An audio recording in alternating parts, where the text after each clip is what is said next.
ఈ మధ్యన మరి మనం ప్రతిపక్షంలోకి వచ్చిన తర్వాత కొంతమంది మాట్లాడుతూ ఉన్నారు, ఇష్టం వచ్చినట్టుగా మన నాయకుడిని తూలనాడుతూ ఉన్నారు, ఇష్టం వచ్చినట్టుగా వ్యాఖ్యానాలు చేస్తూ ఉన్నారు. జాతి మీద, జాతి గౌరవం మీద ఎవరు పడితే వాళ్ళు మాట్లాడుతూ ఉన్నారు.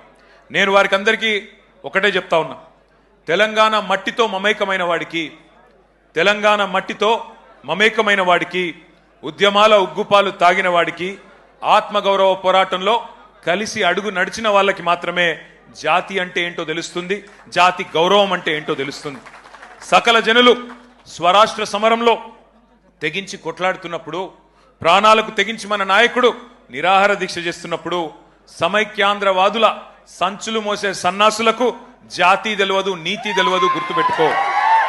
లాఠీ దెబ్బలు తిన్నోళ్లకు, జైళ్లకు పోయినోళ్లకు, తుపాకులకు ఎదురుబడి నిలబడ్డోళ్లకు జాతి అంటే, జాతి అస్తిత్వం అంటే ఏంటో తెలుసు.